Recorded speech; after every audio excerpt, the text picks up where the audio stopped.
Good evening, ladies and gentlemen. I am Robin Ritchie, and you are logged into the Imagine That with Robin Ritchie podcast. Tonight, I present to you a live stream exclusive. I am so quietly elated and so excited to introduce to you tonight's guest, whose legacy is one that is synonymous with greatness and is actually global. And without further ado, ladies and gentlemen, it gives me great pleasure to introduce to you none other than the very beautiful and accomplished TRINA Parks. Miss Parks, how are you? I'm doing fine. Thank you. I was wondering who you were talking about there. All of that. None other than you. I'm honored. What Thank wonderful introduction. Thank you. It's wonderful to have you on the Imagine That with Robin Ritchie platform. Ladies and gentlemen, this beautiful woman who sits before you is someone who has a legacy that embraces cultures. Historically, a cinematic jewel. She is actually the first African American woman from the 007 James Bond series. Now, if that's not serious, I don't know what is, ladies and gentlemen. And wherever you are in the world, I want you to give her a warm round of applause.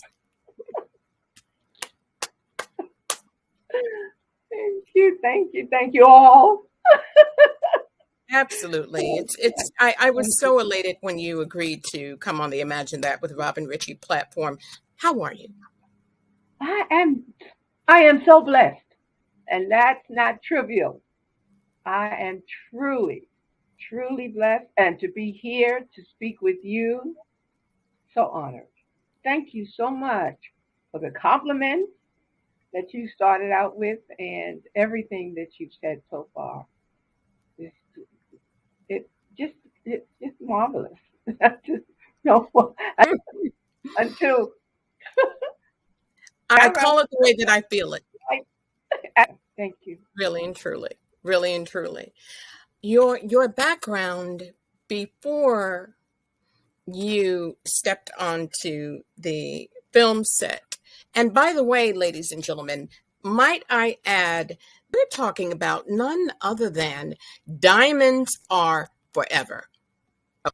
Diamonds Are Forever. Ms. Parks, I want to take it from the beginning, actually. You're a Brooklyn girl. Yeah.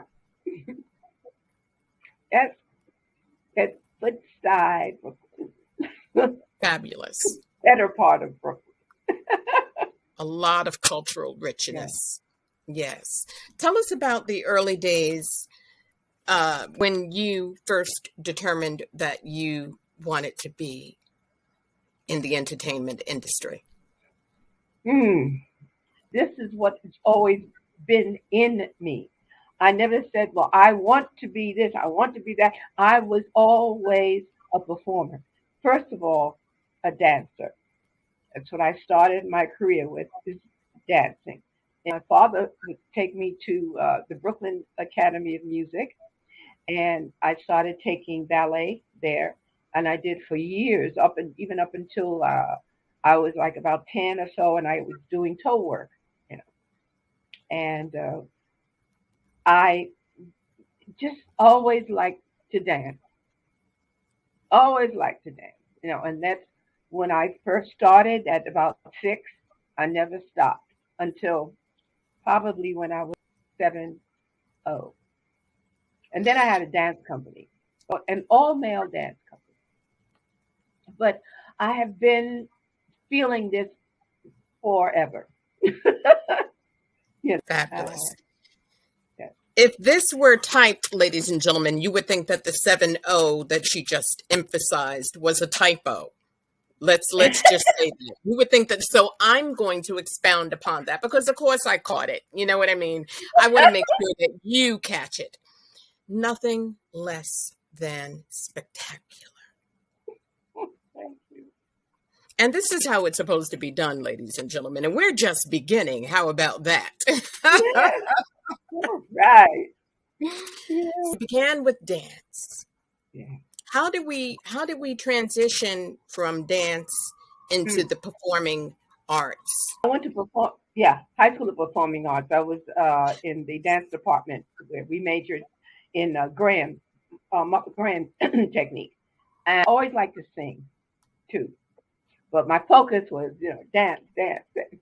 And but it was in the Glee Club, Leppard Junior High School, and then it was in Brooklyn, and I started singing then. But then when my father came off the road, he was actually the lead tenor sax man for Cab Calloway's band, and but he moved to Harlem, New York. Uh, I guess I was probably about nine or so. He wasn't going on the road too much after that because it was, the 50s, and the bebop era was starting to come in, and the big bands weren't going out as much, pretty much. I started taking classes there at the center, dance classes, and then went to, it was in the Glee Club at Harriet Beecher Stowe. It was an all girls school Hmm. on 138th. I started singing there, and I learned a Italian song called Inflammatus, and the teacher put me in soloist in that, and there was, of course, the group sang um, the background. That's when I really started getting into singing, right? And but my focus was more on dancing. When I was in performing arts, I started taking actually classes with Miss Dunham and her actually original members of the original company. And I wanted to train my voice, but my drama teacher was was uh, Vinette Vinette Carroll, and she was directing this play called The Prodigal Son. And she asked me, and I was a junior in PA performing arts, if I'd like to come and understudy Gloria Van Scott, who played Jezebel, and also I would sing in the play. Now we weren't supposed to perform outside of school, especially dancing, because if anything happened, we wouldn't be able to, continue in our classes. But Right. I wasn't really dancing too much in this play, but I was also singing. So that actually, and I would say that was 63, 64, when I really started experience theater. And this was off Broadway theater production.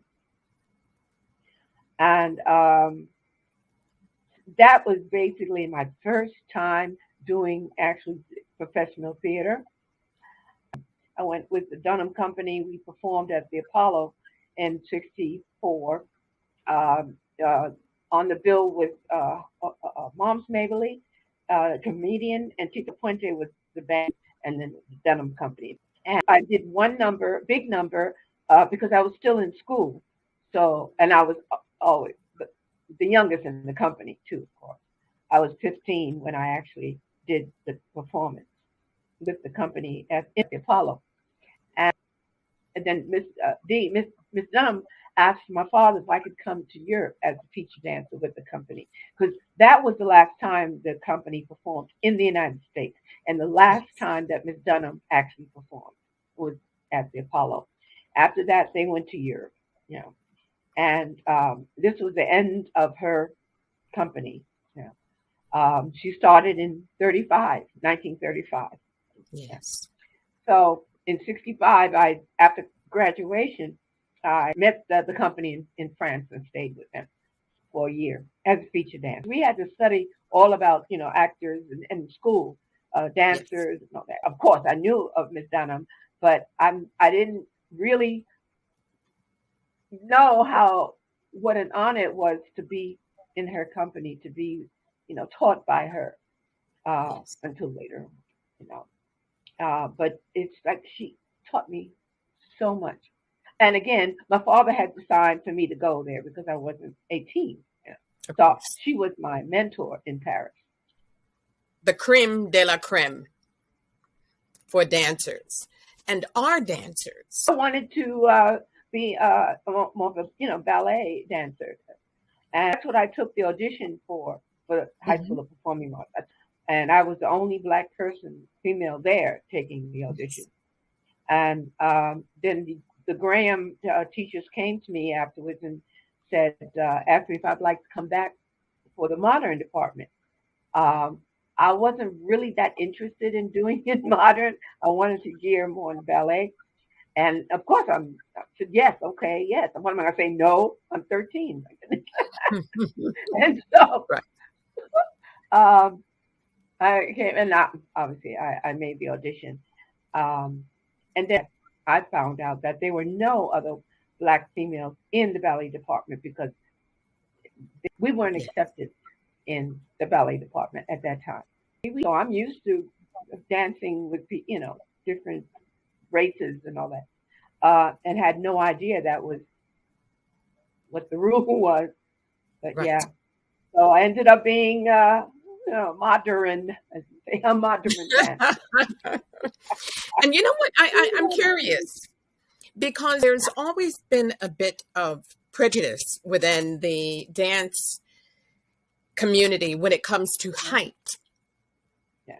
So you have this magnificent height and stature. You're maybe 5'9", 5'9.5", somewhere around there. No, well, I was 5'9", but now I'm about 5'8". Most dancers are 5'7", maybe.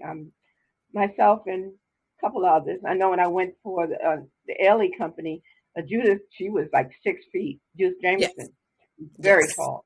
Yeah. Yes. And again, doing the flips and things. We're not tall dancers. Don't really get into doing those.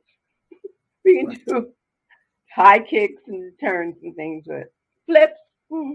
I have Right. done it with another partner, Michael Peters, when I was in Callie Beatty's company. Michael Peters, of course, who would go on to choreograph iconic dances for Michael Jackson, Michael a Jackson. number of his Yeah, videos. And yeah. what's your support system, your personal support system, as you were outside of your dad? What are your other family members, neighbors, Not so classmates? much. Not so much back then. No. Mhm. Um, I basically was in my immediate family. I was really the only dancer performer. With my first cousin, my aunt, my uncle's, an aunt's daughter. She was a xylophonist. Very But cool. yeah, so we were practically like the only ones that were in showbiz. Yes, yes. Yeah. You know, what's interesting, my late father was incredibly talented. Mhm. My father could sing like the ink spots, Oh, uh, God. dance. He taught me ballroom dance actually, many years ago, and he could paint and very well too. Discovered quite by accident that my father played the piano like Scott Joplin. Scott Joplin. I'm not. Someone you said that. That was my father's first band that he played with was Scott Joplin. He was like maybe 18, young, 18, Really? 19. Yeah, he played with Scott. Um, and then Jimmy Lunceford was the next band, and then he was with Cab from the 40s on to the 60s. Yes. Well, that's amazing. That's really something. Oh yeah, and Yes. I have the 4 CD set of Scott Beautiful. Joplin. Yeah, I had that, That's a and treasure. I think it's one of them that my father. You see, I have it where my father is playing on one of his songs. Oh, magnificent. What was your father's name? Charles Henry Frazier, Charles Henry Frazier. Frazier. Yeah, Chuck Beautiful. Frazier. He played all the wind instruments, and he taught Really? me a little bit about the flute. He played classical also, and Excellent. he was very supportive. He knew that I loved to dance. He knew everything. Take me to the classes, like I said, when he was in town. Because my aunt at that time, she was very religious, extremely religious, and there was nothing, no dance. Oh no, dancing was the devil's. But singing was okay. As long as you sang the gospel to spiritual. No other. Now, I Yeah. grew up I grew up watching uh, Frank and Dean and Sammy and Lola and Barbara McNair. Um, uh, Barbara. I know I did Strong a show with and Barbara. I was danced with Sammy few times, and his show. Fabulous. Hard work. I saw that. Oh, Tell you saw tell that us a one? little bit about. Yes, I did. Tell us a little bit about those experiences and these legends who were still with Uh, us.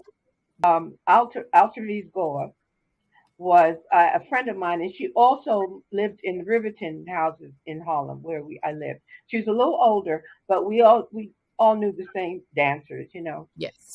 there. So when I came back, second time from Europe, um, yeah, when I was with Black Valley Jazz, and she wanted to know if I'd like to join the company, Mr. D's company, when he did the show Hollywood Palace. I did two shows with dancing with him, and also his show at the Harris Tahoe, Mm. and his oh my gosh, he works hard.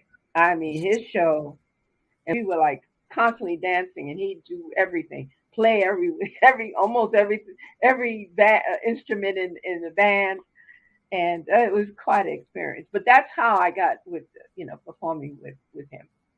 Right. Yeah, You picked up a wonderful work ethic very yeah, young yes, to I be did. exposed to And that and yeah, embrace it and to be able to handle it. yeah. Well, Miss Dunham taught me so much. I mean, she Yes. really gave me the strength, the inside outside strength of dance, of thinking, and in the dance world, everything to be Yes. able to work with all these other greats, like Mr. D and like Joffrey Holden, uh, um, Anna Sokolow, who was Graham's original dancer. I was in her company. She was Bull. She was actually the original choreographer, choreographer for Hair Really? and Broadway production. And she actually, when we were, my ex-husband and I, John Park, was working with her, dancing with the company. She wanted to know if we'd like to do hair. But we said no. Yeah, we were married. We danced in several companies. I couldn't think which one. Was Yeah, this because of the partial nudity or was that, I mean, yeah, okay. yeah. That was it. Mhm. I mean, it's like a silhouette thing, but I wasn't interested. Right. No, Right. Did okay. you have any regrets Nope, since it went I have on to be no, none. a Broadway classic? Uh, there's one thing that happened in Paris when I was with Dunham. The producer of the owner of the Palais Bergère wanted me to be in the show, and I would have been the second one after Josephine Baker, um, because there was none since her, as Yes. a featured performer in the Follies. And she actually the featured artist doesn't go topless, but she decided she wanted to go topless. So he was saying to my father, and he said, well, to Miss Dunham first, that I wouldn't go topless anyway. Right. First of all, I was too young to do that, and Right. yeah, and but it wasn't a regret so much, but I I would have been by myself even Mhm. after being in Paris for about a year almost.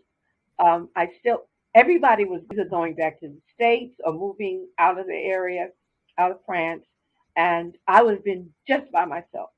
Right. Miss D was going back to St. Louis to open up Okay. her school there. That was 66. That safety net would have been removed, so Yeah, to it speak. was a little trying. And I was speaking to the actually one of the stars in the production that we danced in, that she said, I'll be here as your friend, she was my friend, but nobody else. And of course, she's a star. She's going doing her own thing. Right. So she said, be careful because sometimes those ballerinas can be not so friendly. You Mhm. know. Mhm. So I said, no, I'll go on back. And I got back. I started dancing in Donnie McHale's company. Yeah, Okay. John and I did. We got married just before we went on the 4 month international tour, Right. and that's when I first met James Earl Jones because uh, Donnie also choreographed the production Emperor Jones, and we were, dancers were part of that, and Yes. we did one performance before we went to Europe. Because so the play Emperor Jones was performed in countries that spoke English more so, Right. and then our actual dance concert was always done everywhere, all the time. Rest in peace to But that was James Earl Jones, Emmy, Grammy, Oscar, and Tony winner, okay. the Yes, incomparable James wonderful. Earl Jones. Gee, so great to work with too. Yeah, he was. Your history is astounding.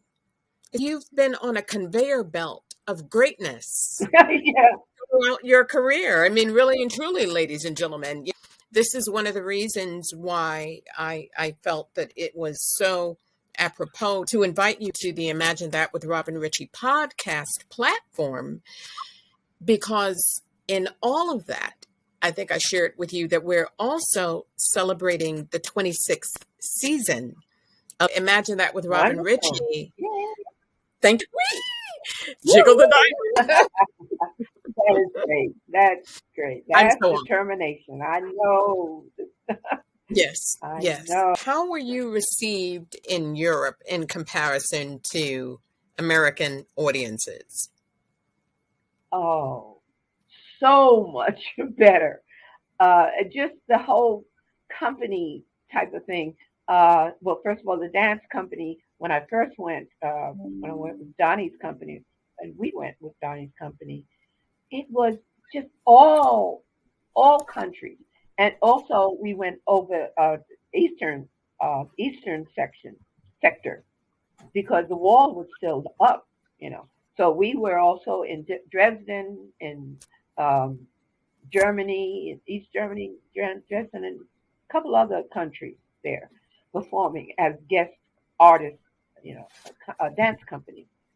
And the way we were received was just wonderful. Always uh, crowded theater. Theaters were just fabulous. Yes. I could see the difference of how wonderful we received. And when I went to Europe with Black Ballet Jazz, that was the 80s, 84. Um, it we only had one one concert in Palm Springs, California, here, but the rest of our performances were all over Europe and Eastern Europe too. Okay. And then we were asked to come back the next year. Not one other performance in our own country. Mm. Not one. Why do you think that was? And it, it, it the company was it was the theme of it was about our Black history from African history up until that time, which was the 80s. And we don't celebrate each other enough. I mean, in our country, I guess we have to have big names for them to be in any kind of, you know, big theaters. But there, we in theaters that big names have performed. We were a new company, but the company was wonderful. One was a featured singer and dancer, but um, They accepted us and wanted us to come back again. But we couldn't get that booking here in the States, like in Europe. Amazing. From then to now, how have times changed, in your Oh, yeah. opinion, in the dance world? It has changed somewhat because now, but for a wonderful reason, our eyes are more open with ethnicities to being in productions. Because when I was taking different auditions for Broadway, back in late 60s, mid 60s, late 60s, they weren't hiring us. But we used to go to dance auditions, and the auditions were only in the theater. They weren't in the studio, dance studios. They were actually in the theater itself, on stage. You know, and we just keep going, but we weren't hired.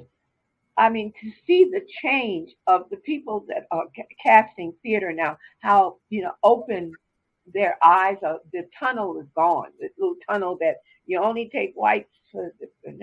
White blacks can't play, you know, in any Particular Shakespeare. roles and right. You know, on in theater, right?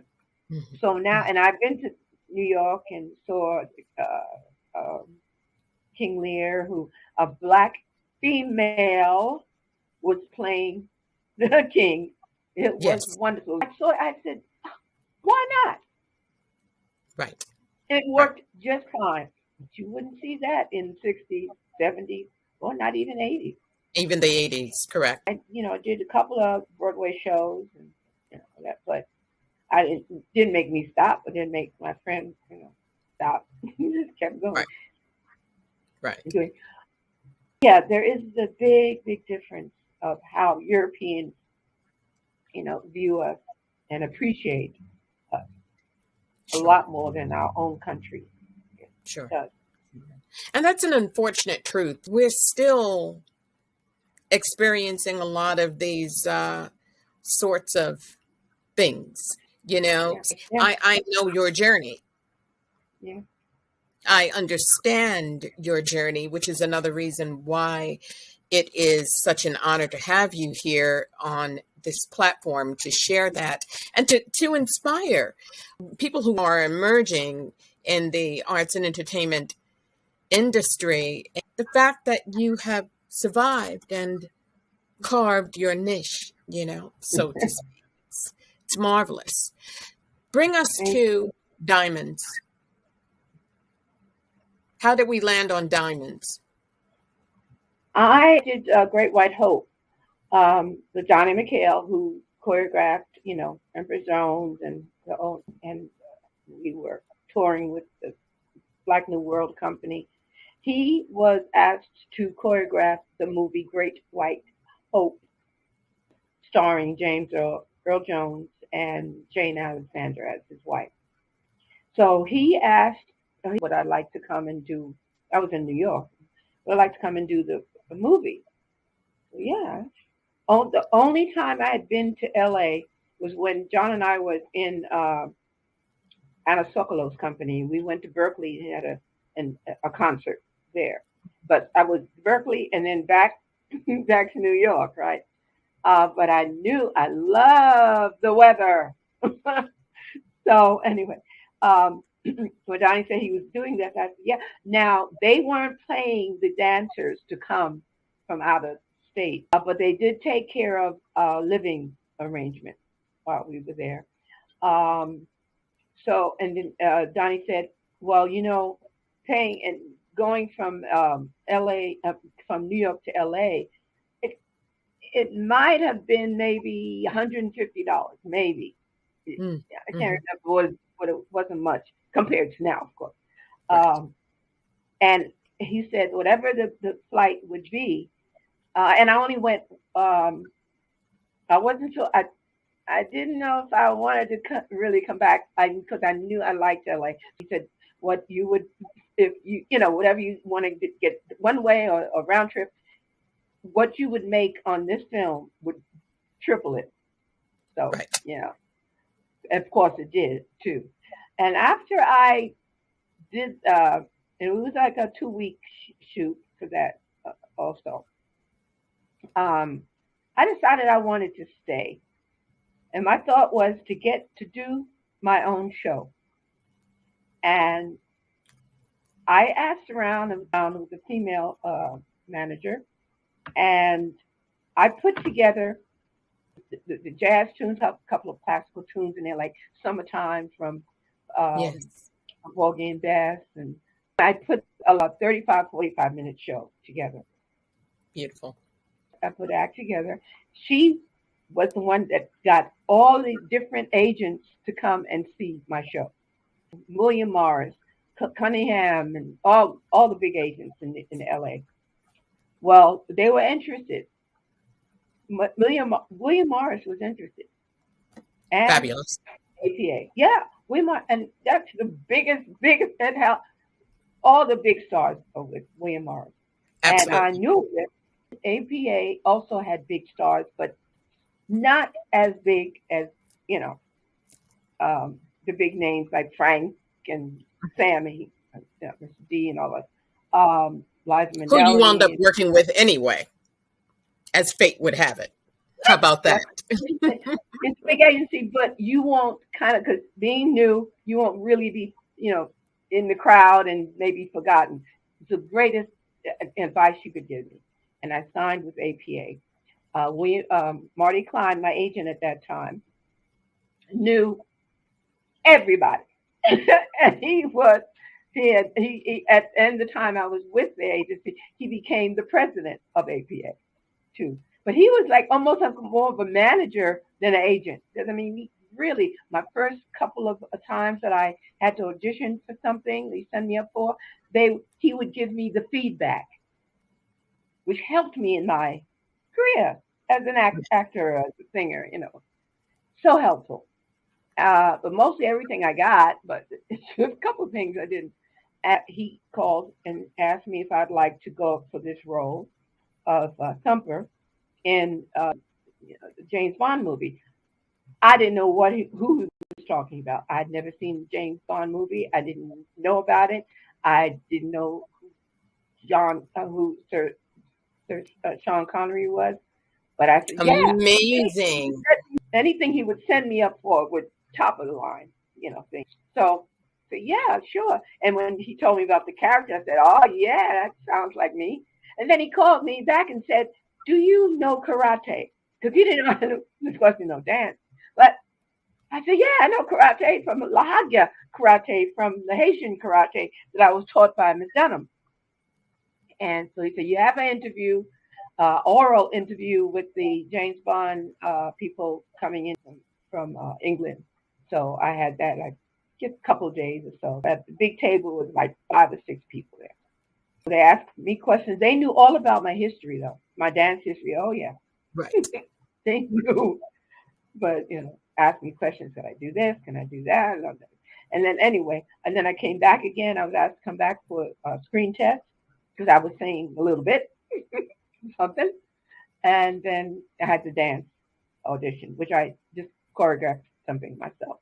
And I knew the Yes. character, and I knew what she was supposed to do. So I did a whole bunch of karate stuff, kicking, turning, whatever. And I think that that's a perfect segue, ladies and gentlemen, a clip from Diamonds Are Forever, featuring the incomparable Trina Parks. Good morning, Bambi. And I'm Thumper. Is there something we can do for you? I can think of several things offhand, but at the moment I'm looking for Willard White. Oh, Willie. Why, he's right out there. And that's all there is to it. Not quite. First, we're gonna have a ball.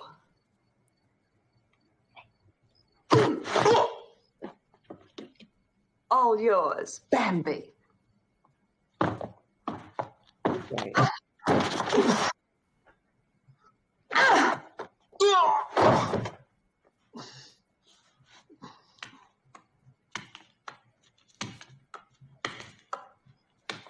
You're on again, Bambi.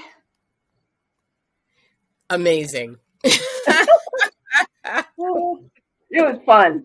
It was fun. You're an accomplice of his nemesis, and he has no idea that he's about to be served, Okay. served deliciously, and not in a way that he might be accustomed to. We thought, It's we about thought we were going to make love.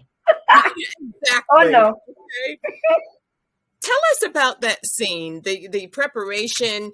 I know you said earlier that you really didn't even know who's Sean Connery, what's the big deal about James Bond. In retrospect, do you realize that you need KNEED, ladies and gentlemen? Yes, sure did. James Bond in a most uncompromising area that brought him to his knees. That scene is iconic. First of all, bless his soul, Sir Sean was just amazing to work with.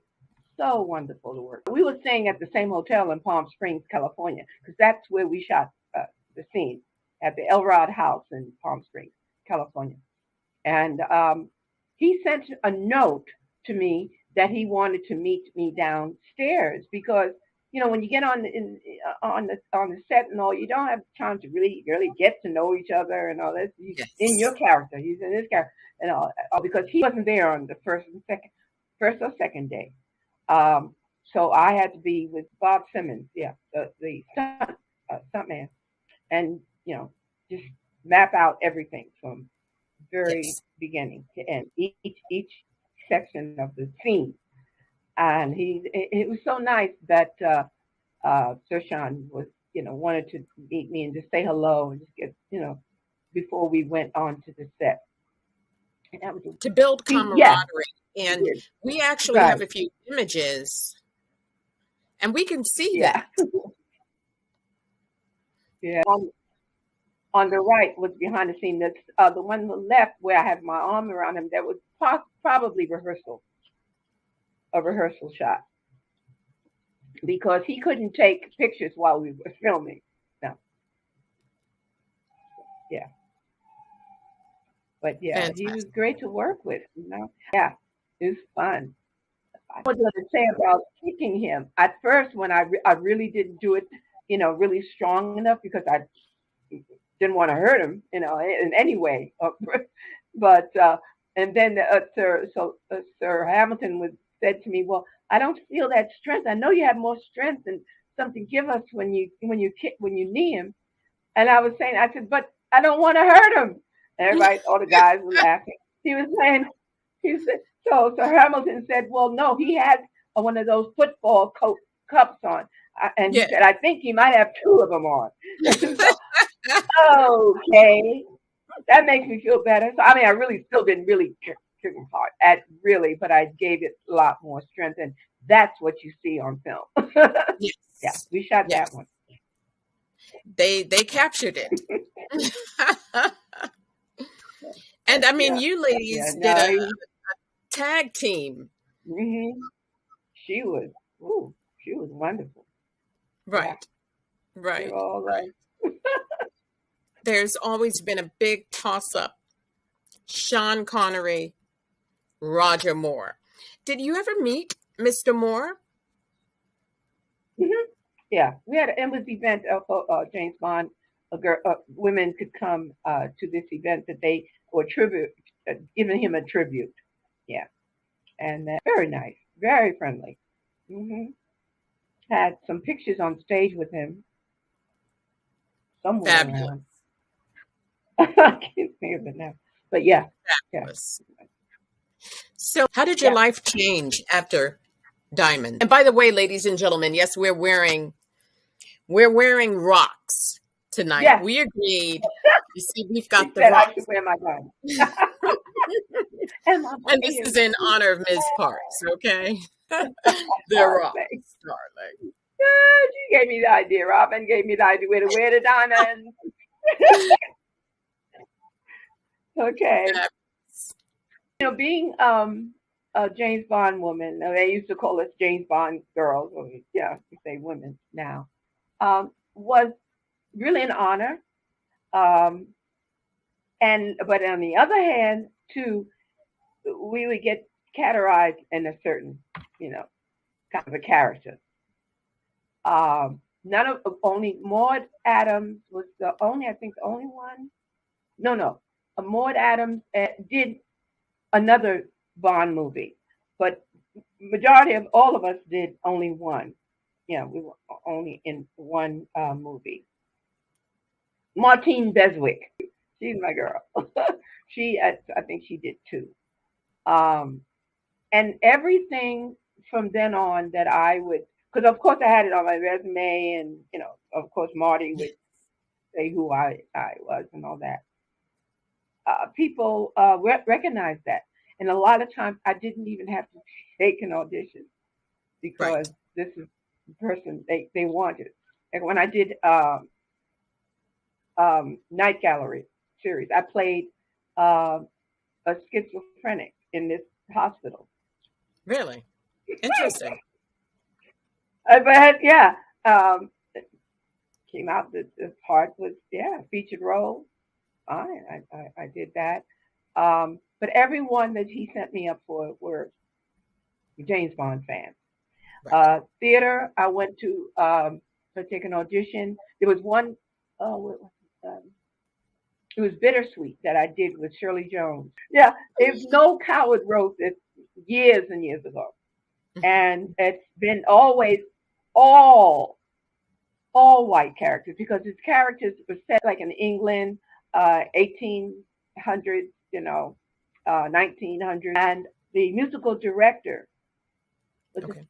huge James Bond fan, and so he was saying, he said, "I don't care if she can sing or not. I want her to play." Of course, she Right. sang. Of course, if I couldn't sing, I wouldn't be in it. But Right. still, Right. Right. And of it course, you was had that covered, like that. ladies and gentlemen.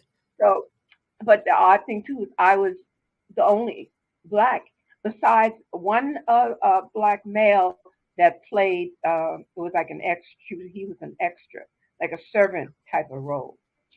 But it's things like that when people know, knew my name, knew that I played the character. Right. Would get me more so into the door Right. than, than others. But I just kept going. I had no idea I was the first black and female character in James Bond movies. Anyway, I didn't see anything until I actually saw the opening night at the Grom's Chinese Theater Right. in Los Angeles. Now, I'd actually like to address the elephant in the room about that film. When I was doing the research for tonight's episode, I was astonished to unearth that Ms. Parks, with this illustrious career, you saw a glimpse of a clip from her performance in Diamonds Are Forever. Yet you weren't credited in the final film. How did that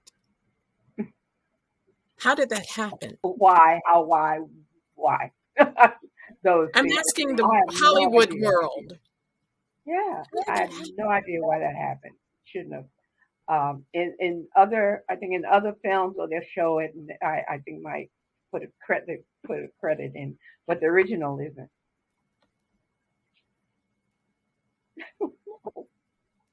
Very strange.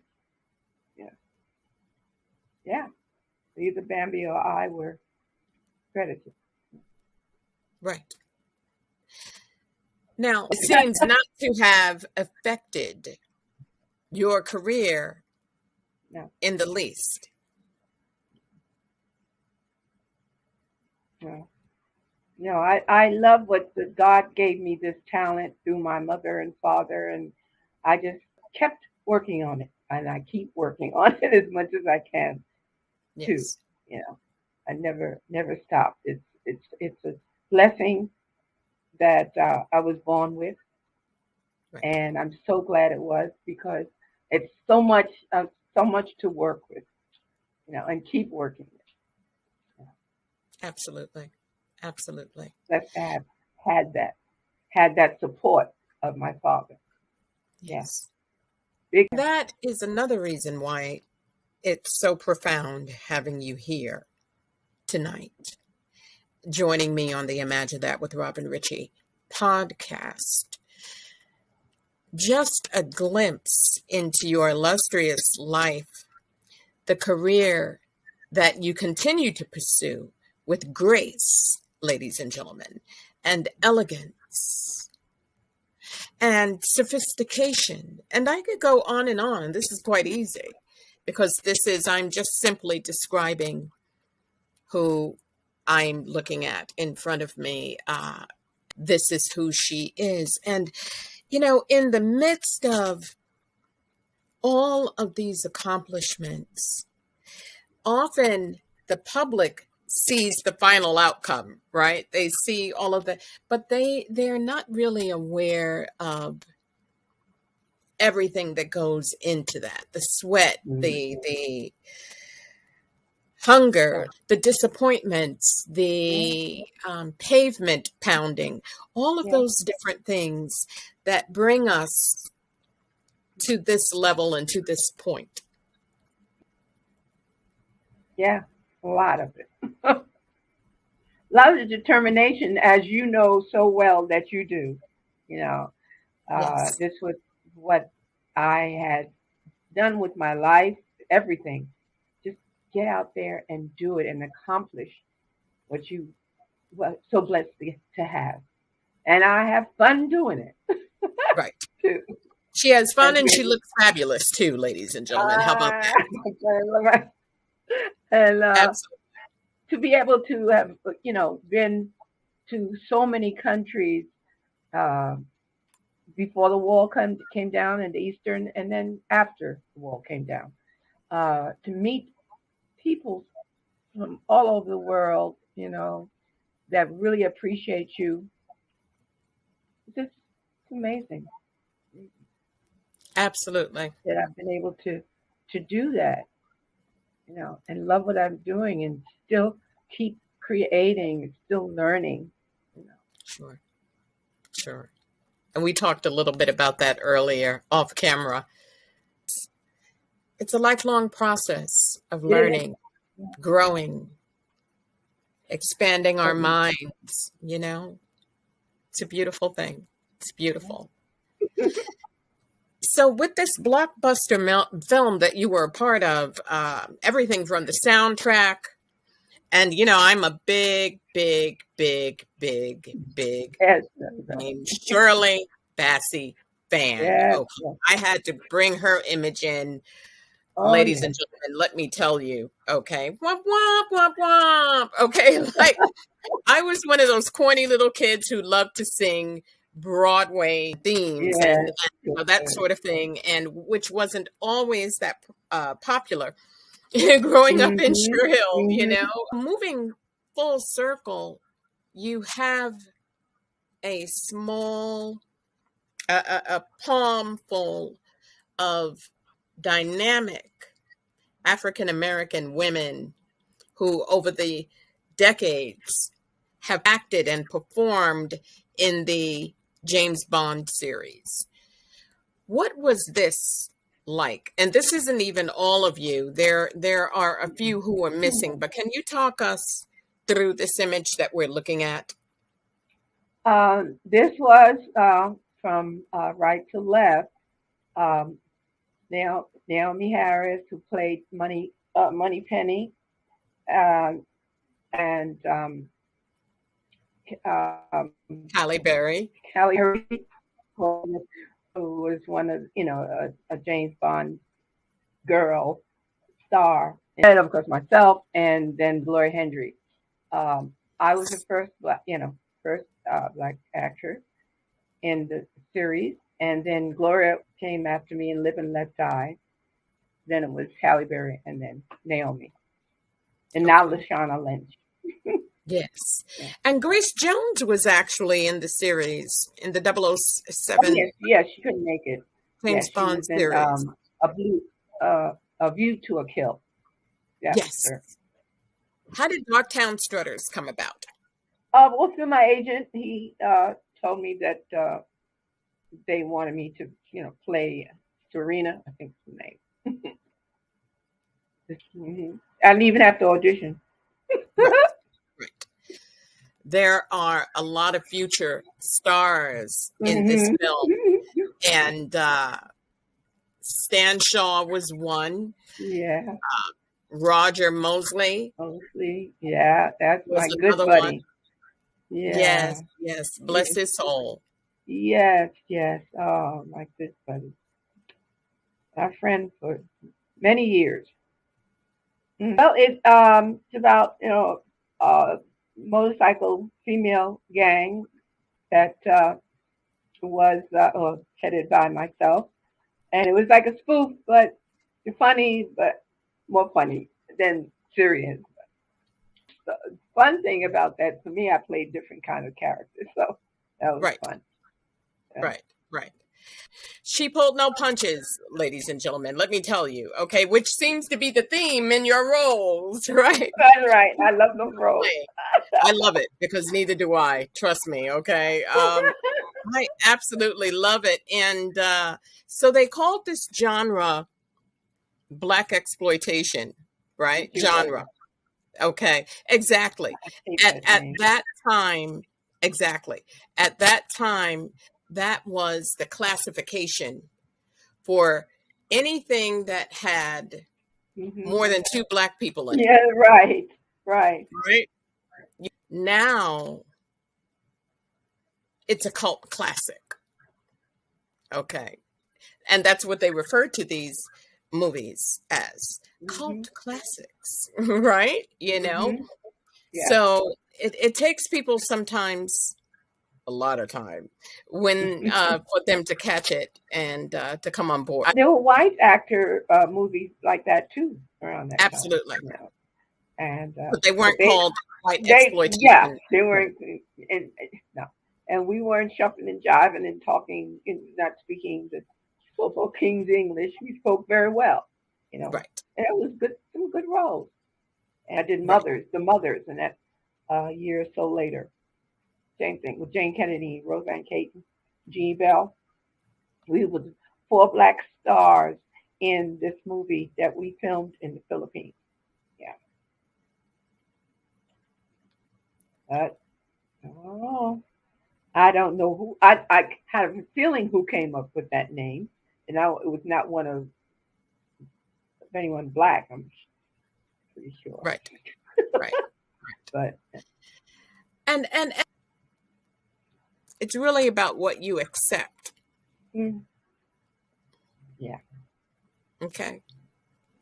Yeah. When you create your own narrative, which is so important for us to support Mhm. producers, directors, dancers, people who are in the industry, Mhm. people who are content creators, Mhm. Mhm. people who can help shape a more positive landscape when it comes to creating our own narratives Yes. and sharing our stories. Yes. I definitely agree. Yes. Absolutely do that. That's one reason I wrote my autobiography, is to let people know of these wonderful, great, iconic choreographers that I started out with, and directors too, and because especially young people, they don't know about their dance or acting history a lot, and who created different wonderful productions Absolutely. back then. I mean, there are now too, but it's got to be known. Because I've asked many times, because I'm still teaching dance. I teach, the Graham or the Dunham with an assistant now, because a lot of jumps and things I don't do anymore. Right, right, But right. um, and they're not aware of people who came before you and created such wonderful technique like Miss Dees or, you know, John, Donnie McHale, Callie Beattie, uh, uh, Claude Thompson, actually. Claude was the choreographer who actually worked with the Ailey Company way back in the beginning of Ailey days in the late 50s, early 60s. And he choreographed part of the movie of Darktown Strutters. I knew Claude, but I had not worked with him until I worked with Mr. D, because he worked with, you know, he choreographed the dancers in Mr. D's act. Mm-hmm. Mm-hmm. Yeah, greatness. And then Carlton Johnson, first black male choreographer to choreograph Great White Hope. And a lot of black dancers don't know there was a black choreographer Yes. did that film. Right. So, knowing these people, knowing them as friends, not just working, dancing their choreography. All of that's in my book. Who they are, how, when, and where. Absolutely. So And this is firsthand knowledge. Mhm. And it's just magnificent, a wonderful read. I am sure. Hope so. Yes.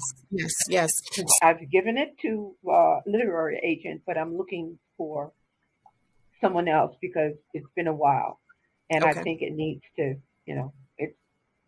It needs to move. I am sure with all of the people that of whom this will be exposed to, someone out there who is reputable, someone who recognizes not only the wealth of talent, but the history, the legacy, the rich history and the legacy.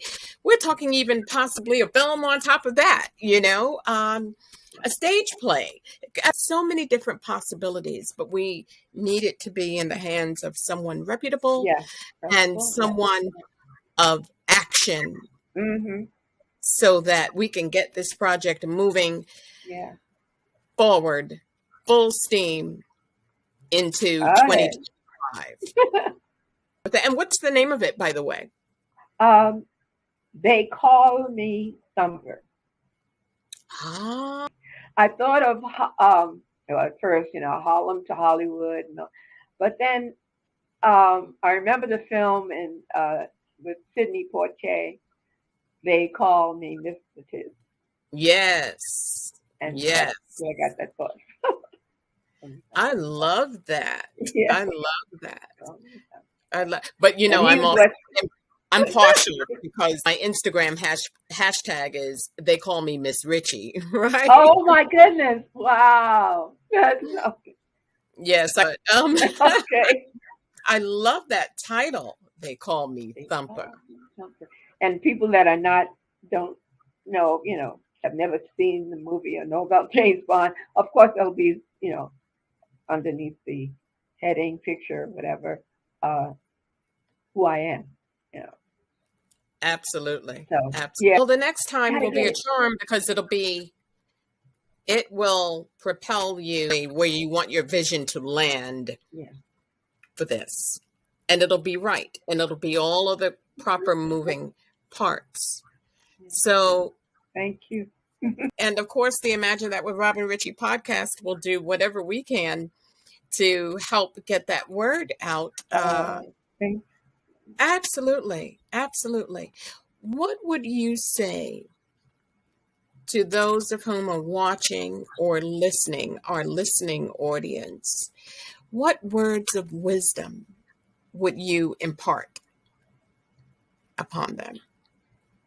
With all discipline, acting, singing, dancing, fine arts, musicians, it's believing in yourself that you have this certain talent that you love doing and you want to present it, not keep it to yourself. You want to present it and keep creating on it. And fortunately, at this time, uh, as being a black woman, a black man, you're for casting. It's a lot more open than it was for me. But still, we have to keep going and keep fighting for what we know we are, which is a very talented group.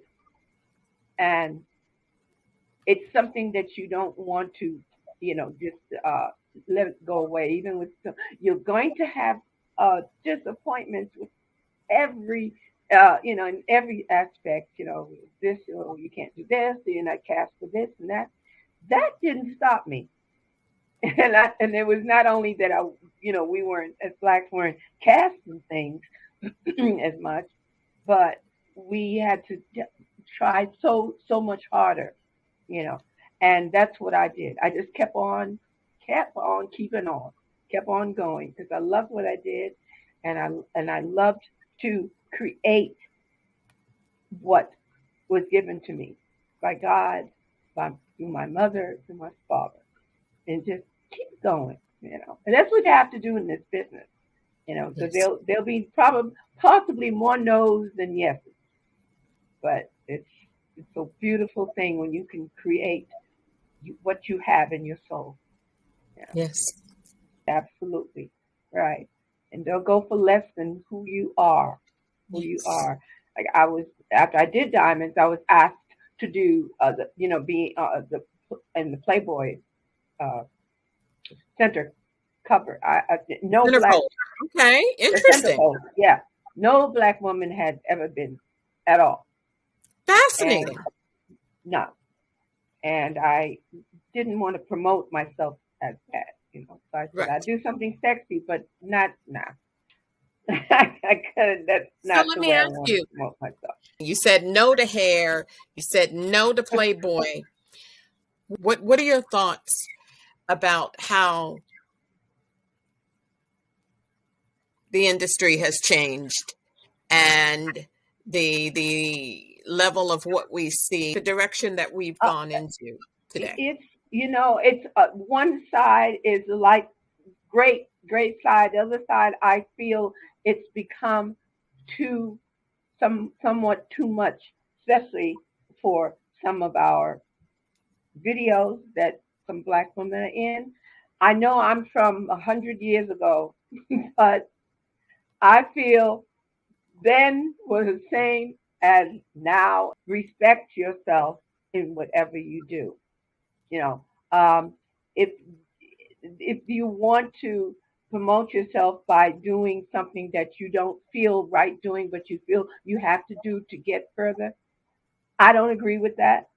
I never did, and I don't regret anything I didn't do because I was asked to do something that I didn't feel was respectable to my being, to my family, to my father, mother.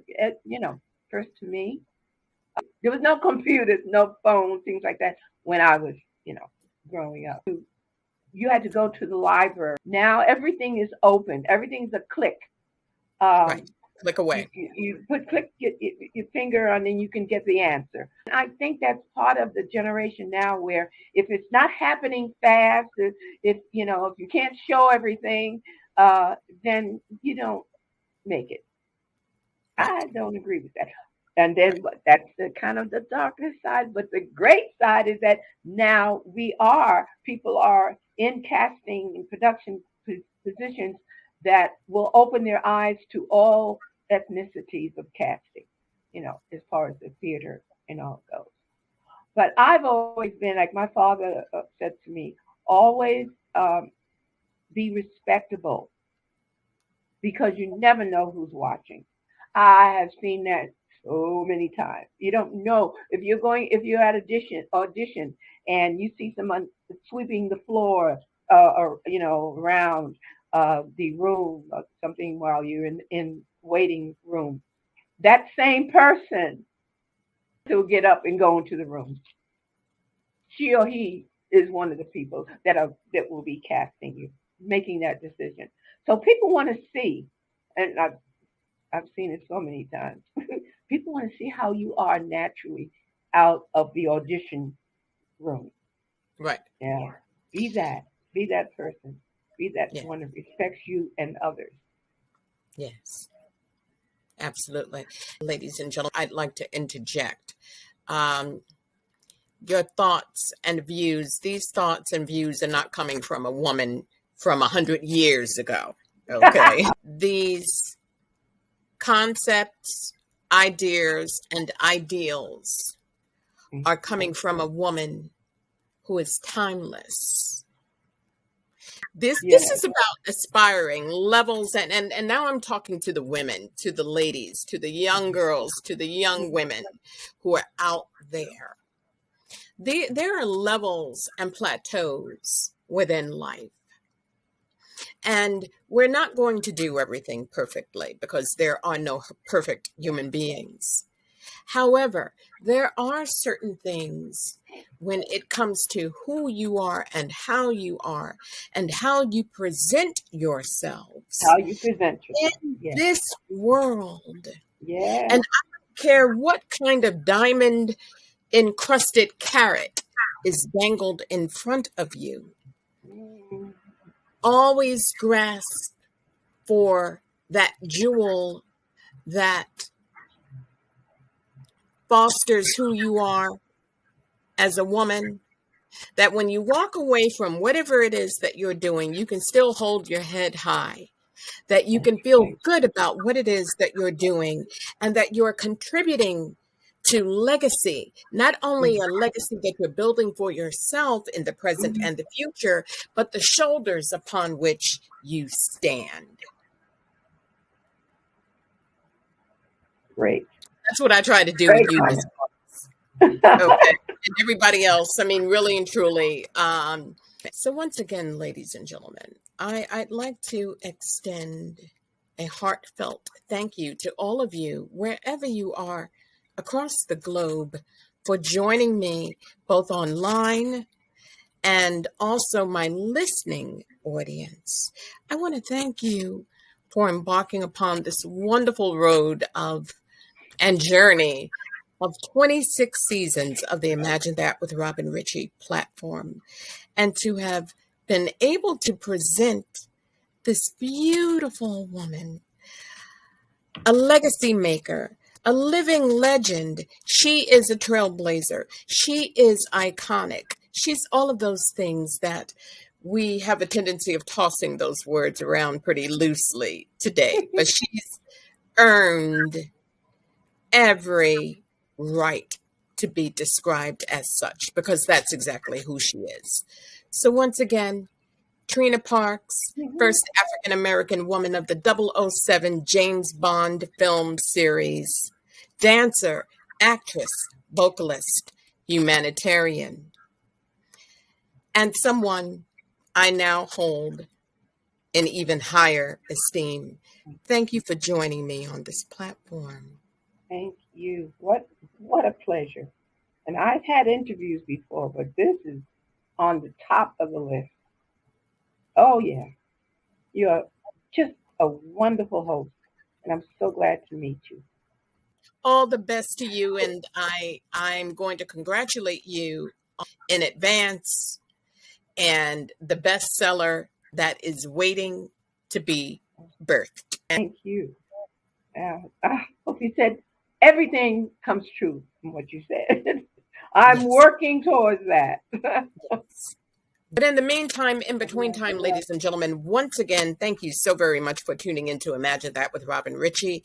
I am Robin Ritchie, and as always, wishing you all the best in life for not only you, those of whom you love, and may all that you do be purposeful. Wishing you grace. Have a blessed evening until the next time. Bye-bye now. Bye.